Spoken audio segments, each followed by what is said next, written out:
Don't you think it's pretty weird that there's all of these Ethereum miners coming out, and yet Ethereum is supposed to be no longer mineable very soon? And yeah, like that is the story that we've been fed 1,000 times year over year. When I got into mining over 5 years ago, they said, dude, don't do that.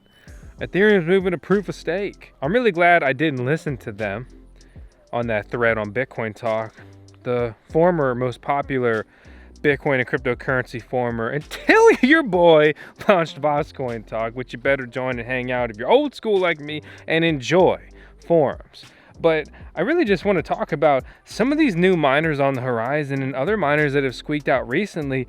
And just, what's the conspiracy here, right? Like, is there something we don't know? Or are they trying to dupe the small scale or even uninformed large scale crypto, or even more specifically, Ethereum miner? My name is Voskcoin on the Voskcoin YouTube channel, home of the CMO, the Chief Mining Officer. That's going to be Tails, the cutest corn pup in the world. Let's go ahead and jump into another one, reporting to you live from the Bitcoin field. Oh yeah.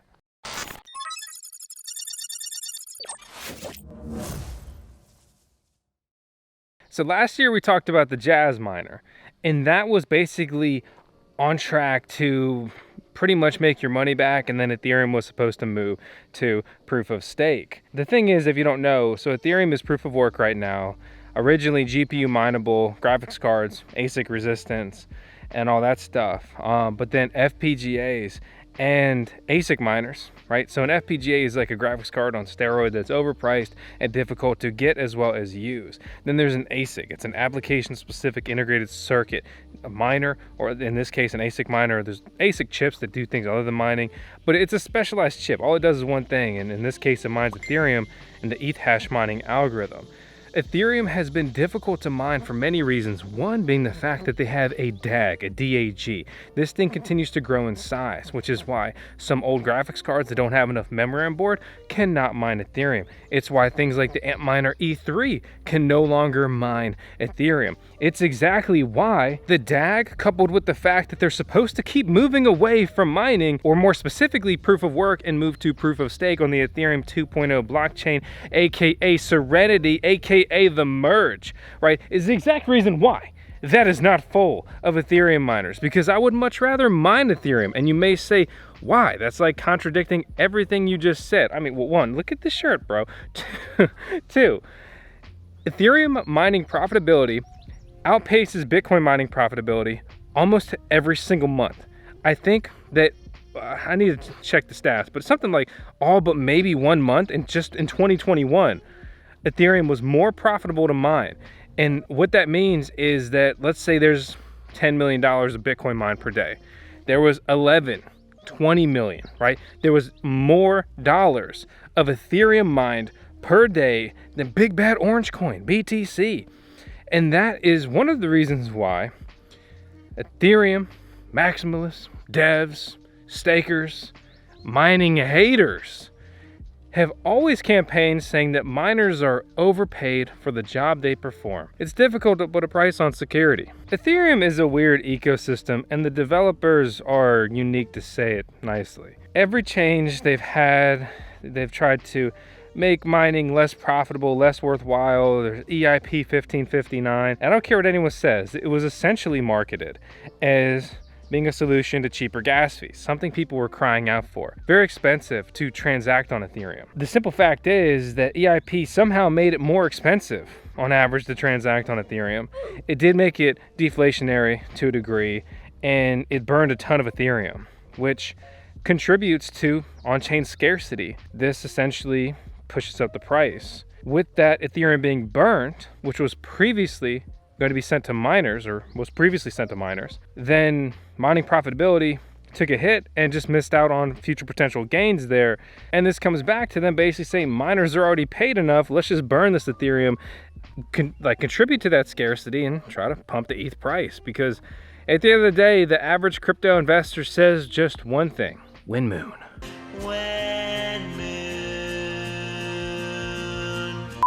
So maybe I'm too deep in the backstory, a little lost in the sauce, right?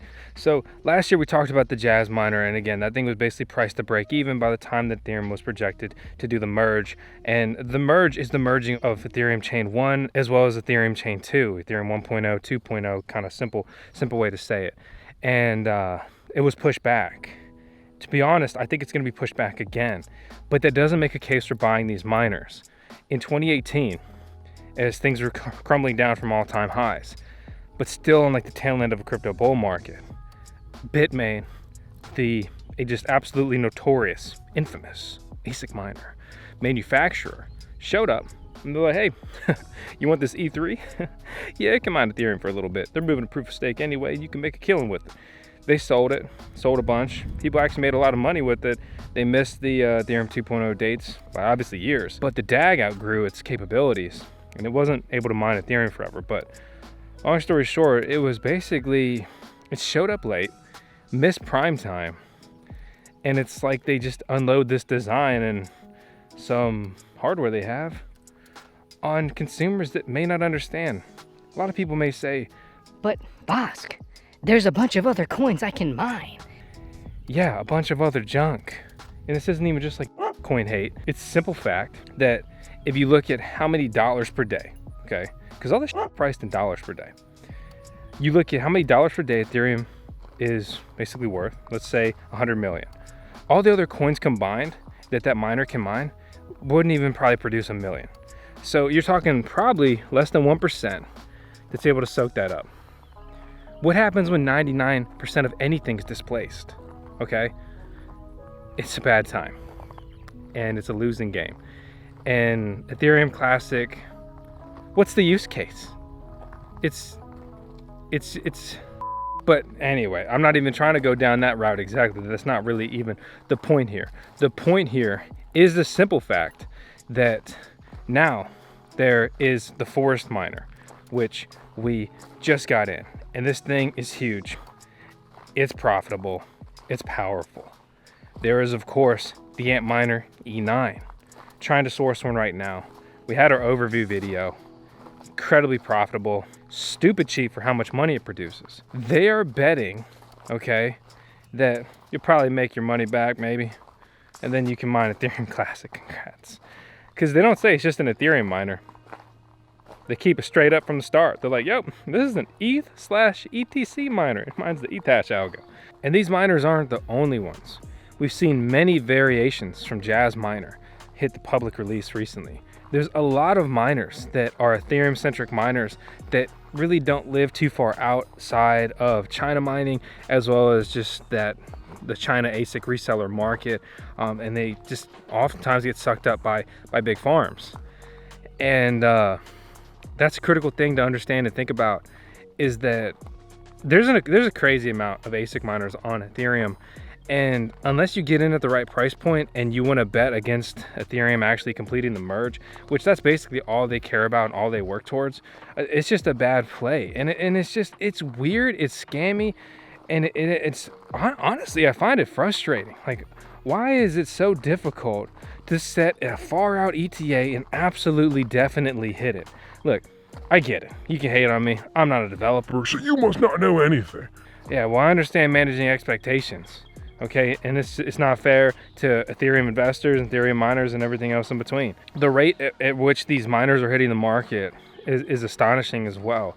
This is a scenario of people looking to cash in on a design they've made.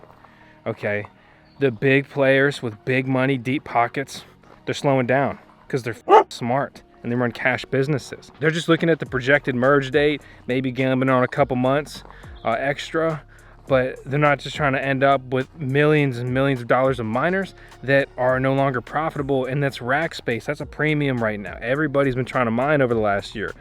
So these manufacturers are looking to cash in on their designs to the not as informed and not as diligent public. And it's not an insult. The average retail miner, he's more of a hobbyist, right? Or you got a small farm. To be honest, I guess I'm frustrated because in a way it's kind of nasty. All these manufacturers are looking to take advantage, and it's proven by their price points. I don't think these things are cheap to produce, but I think that they're making a killing over their cost of manufacturing.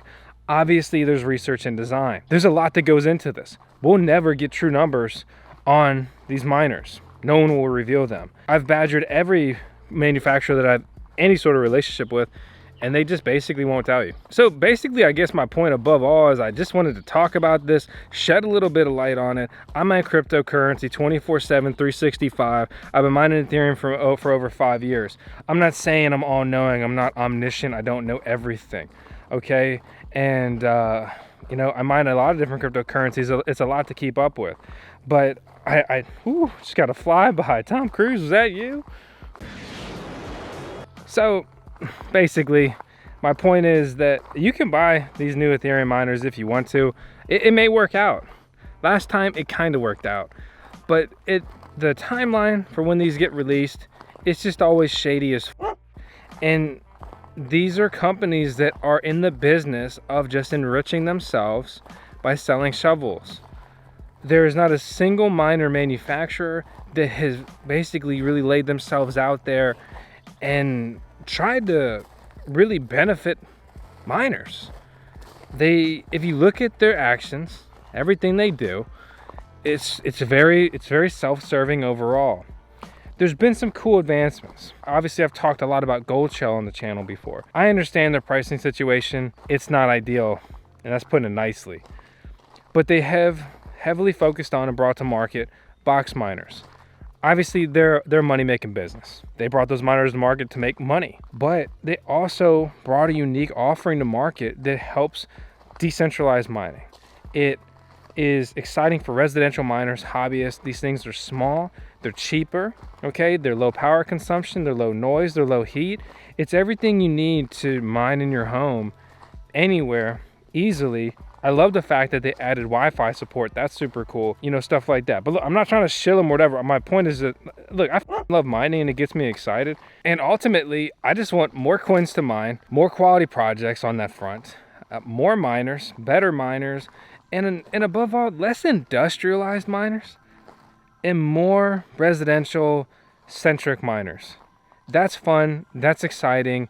That is getting more towards one CPU, one vote per the original Bitcoin white paper. And if you're a true enthusiast, I don't know how that can't invigorate you. Some things change, but not always for the better.